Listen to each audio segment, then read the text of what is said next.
अच्छा, अता तारड़ साहब, आप ये बताएं कि परवेज़ लाई साहब जो हैं उन्होंने 7-8 महीने पहले आपको धोखा दिया था। अब ऐसा लग रहा है कि वो इमरान खान साहब को धोखा देने की तैयारी कर रहे हैं। तो इस धोखाधड़ी में मुस्लिम लीग नून जो है वो किधर जाएगी? दोबारा परवेज़ लाई साहब को गले लगाएगी? साबित हो गया कि जो बंदा आर्मी के हाथों से पला होता है वो हमेशा दोनों तरफ खेलता है। इस टाइम परवेज़ लाई की बदतरीन मिसाल MQM की तरह के दोनों साइडों पे खेल रही है। नवाज शरीफ साहब को भी धोखा दे रहे हैं, इमरान खान को भी धोखा दे रहे हैं। बेसिकली ये धोखा इनको नहीं दे रहे, ये पाकिस्तान के आइन को धोखा दे रहे हैं और गद्दारियाँ कर रहे हैं। सिर्फ और सिर्फ 10 सीटों वाला किस तरह CM बना, ये इस चीज़ पर ब्लैकमेल कर रहे हैं। वो हमें धोखा दे के गए थे, अब वो खान साहब के साथ भी खड़े होना उनको मुश्किल लग रहा है और जो इक़्तिदार उन्होंने हासिल किया था वो शॉर्ट टर्म इक़्तिदार साबित हुआ। तो अब वो तरीक़ेकार ढूंढ रहे हैं कि मैं इमरान खान साहब से किस तरीके से लड़ाई पैदा करूं, इख्तलाफात पैदा करूं और अपने इक़्तिदार को जो है वो मैं मज़ीद तवील कैसे कर सकता हूं, इसमें से क्या रास्ता निकल सकता है।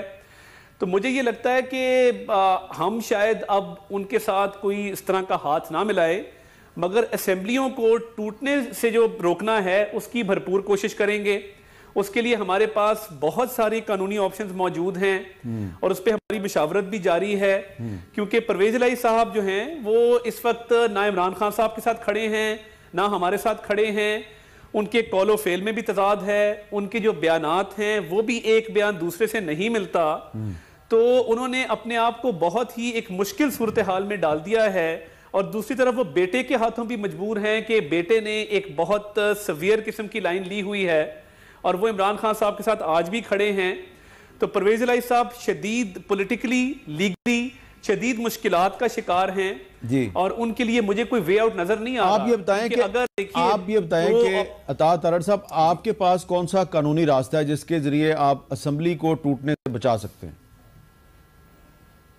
देखिए, वो vote of confidence, vote of no confidence उसकी शक्ल में हो सकता है और अगर वोट ऑफ कॉन्फिडेंस का कहा जाए तो 186 मेंबर इनको पूरे करने होंगे और वोट ऑफ कॉन्फिडेंस डाल दिया जाए तो उसमें वोटिंग तो चले जब होगी सो होगी और उसमें कानूनी पेचीदगियां भी हैं, मगर एक दफा असेंबली टूटने से रुक जाएगी। और इसके अलावा बहुत सारे ट्रेजरी बेंचेस के मेंबरान हैं, मेजॉरिटी, जो नहीं चाहते कि किसी सूरत भी असेंबलियां तहलील हों।